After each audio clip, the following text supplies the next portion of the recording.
America जैसे विश्व स्तरीय हाईवे बनाने का दावा करने वाली मोदी सरकार का विकास एक बार फिर घुटनों के बल आ गिरा है। नितिन गडकरी ने बड़े बड़े दावों के साथ कहा था कि उत्तर प्रदेश की सड़कें अब अमेरिका को टक्कर देंगी, लेकिन महज 18 दिन के भीतर ही मोदी सरकार के इस तथाकथित वर्ल्ड क्लास मॉडल की धज्जियां उड़ गई।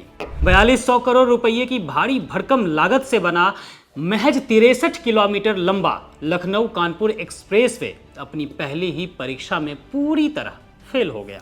उद्घाटन होने के महज 18 दिनों के अंदर ही यह सड़क 84 अलग अलग जगहों से धंस गई। हालत यह रही कि लखनऊ लेन पर 45 जगह और कानपुर लेन पर 39 जगहों पर तुरंत मरम्मत का पैच वर्क लगाना पड़ा। यह सिर्फ एक घटिया निर्माण का मामला नहीं है दोस्तों, बल्कि यह सीधे तौर पर मोदी सरकार की सरपरस्ती में फल फूल रहे भ्रष्टाचार का जीता जागता सबूत है। आखिर जनता की गाढ़ी कमाई से बना यह एक्सप्रेसवे इतनी जल्दी कैसे बर्बाद हो गया?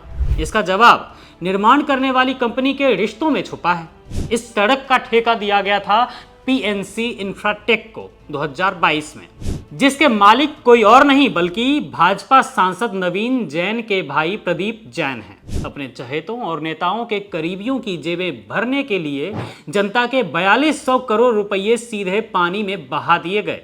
जब चौतरफा फजीहत हुई और सरकार की बदनामी बढ़ने लगी तो आनन फानन में एनएचएआई को इस कंपनी को नॉन परफॉर्मर घोषित करना पड़ा। 3 अधिकारियों पर गाज गिराकर मामला शांत करने की कोशिश की गई और अब आईआईटी खड़गपुर से इसकी जांच कराने का ड्रामा रचा जा रहा है। लेकिन सवाल यह है कि क्या यह कोई इकलौती घटना है? बिल्कुल नहीं। मोदी सरकार का पूरा विकास मॉडल ही लीपापोती और भ्रष्टाचार के ढर्रे पर पल रहा है। अभी कुछ ही दिनों पहले उत्तर प्रदेश के उन्नाव में गंगा एक्सप्रेसवे की एग्जिट रोड का एक बड़ा हिस्सा अचानक धंस गया। घोटाले पर पर्दा डालने के लिए ठेकेदार ने रातों रात ऊपर से लीपापोती शुरू कर दी।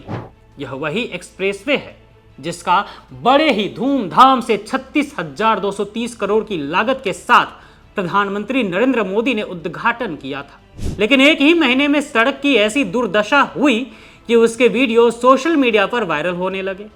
आपको जानकर हैरानी होगी कि इस गंगा एक्सप्रेसवे का 80% हिस्सा मोदी सरकार के सबसे पसंदीदा उद्योगपति अडानी एंटरप्राइज ने बनाया है और बदले में जनता से पूरे 30 सालों तक मोटा टोल टैक्स वसूलने का एकाधिकार भी हासिल कर लिया है। सच तो यह है कि आज देश में मोदी सरकार के दौर में बना शायद ही कोई ऐसा एक्सप्रेसवे बचा हो जो धंसा ना हो। जरा याद कीजिए 12,000 करोड़ की लागत से बना दिल्ली देहरादून एक्सप्रेसवे को प्रधानमंत्री नरेंद्र मोदी द्वारा उद्घाटन किए जाने के महज 2 महीने के भीतर ही पहली ही बारिश में उस पर बड़े बड़े जानलेवा गड्ढे हो गए और उसकी स्लैब से पानी टपकने लगा था। बुंदेलखंड एक्सप्रेसवे हो, पूर्वांचल एक्सप्रेसवे हो या फिर दिल्ली मेरठ एक्सप्रेसवे हो, हर जगह उद्घाटन की तालियों की गूंज ठंडी भी नहीं होती है कि डामर की परतें उखड़ने लगती हैं और सड़कें पाताल लोक में धंसने लग जाती हैं। आज देश में हाईवे हों,